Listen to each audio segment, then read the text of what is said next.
Now, if the Pacers can pull this off, Proppy, and complete the plus 8,000 title run, who gets the MVP final or the finals MVP? Is it Siakam?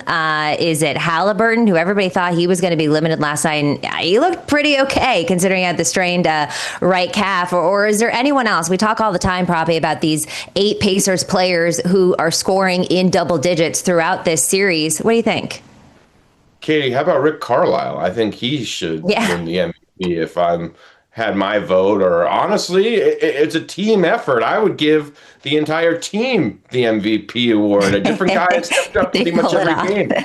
Whether it's Ben Mathurin, whether it's Obi Toppin, TJ McConnell has been absolutely tremendous. Halliburton early in the season. Siakam's had his moments as well. Nembhard, Naismith. They have so many guys who are very capable here. I really think it'll ultimately come down, if the Pacers do win, to who leads them in Game 7. Right now, I'd still have to give it to Halliburton. But I think if TJ McConnell were to have another big game, or Obi Toppin goes for 20-plus points and the Pacers win, I think he could even win the award. But it just speaks to the tremendous depth that this team has, and so many different guys have contributed, and that's been the story with the Pacers all year long, and especially in these playoffs.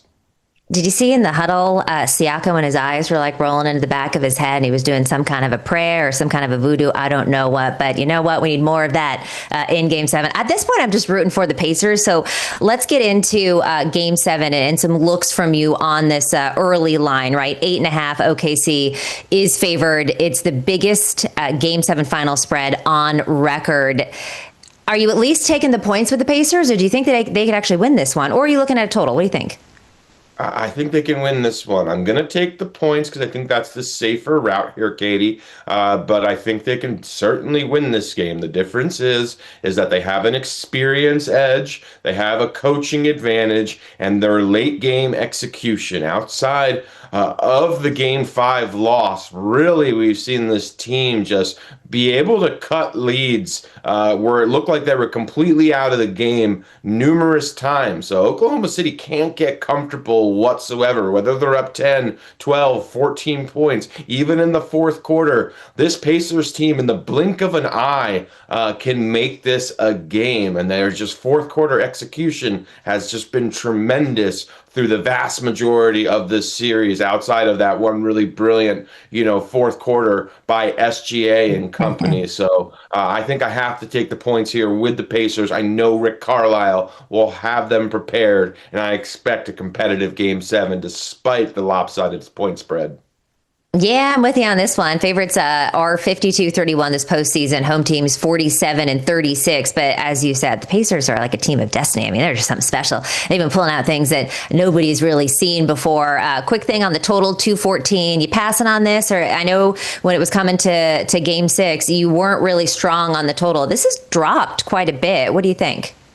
I leaned under, and this has dropped nearly 10 points, 15 points from Game 1. But this is typically what happens in these series that are really hard fought. The refs tend to swallow their whistles as the series progresses, becomes a more and more physical, and we just see lower scoring because every possession is so meaningful. So I'm not surprised that we have the lowest total here in Game 7. If I had to lean one way, it would likely be on the under. I just think there's better opportunities in different markets, like the prop market, of course. So I'm staying away from the totals personally.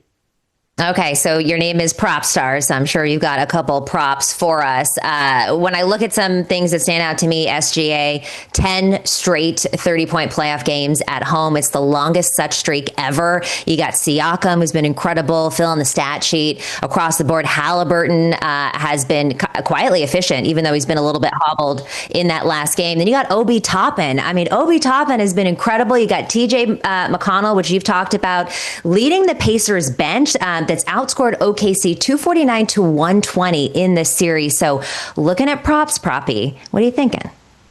Yeah, as much as this pains me, Katie, I think I'm actually going to fade TJ McConnell, who I absolutely adore as a player, but I think the buck might stop here with him. I'm going to go under 18 and a half points, rebounds, and assists. Similar thinking when I faded Jalen Williams. We're kind of fading the hot hand right now. Typically, TJ McConnell's PRA line is somewhere between 12 and a half, 13 and a half, maybe 14 and a half, but he's played so well. It's all the way up to 18 and a half, and I have to give Oklahoma City a lot of credit. They're still the best defensive team in the NBA, and they rarely allow players to beat them in consecutive games. So I really think there's going to be a concerted effort to slow down TJ McConnell. I also think that'll coincide with Tyrese Halliburton getting a couple more days of rest, maybe allowing him to play some more minutes. Rick Carlisle was able to manage his minutes so well in that second half because they had that game in hand. We could see him play upwards of 30 plus minutes,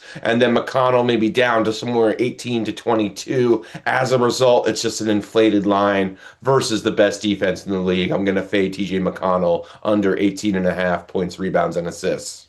I mean, you've been right with fading the hot hand. So even though he's been amazing, I tend to follow you on this one. And did you see Halliburton? I thought it was so cute last night. He was so relatable, talking about how his girlfriend wanted to watch Love Island, but they had to make sure that they, iced the calf before they got into it. Profi, always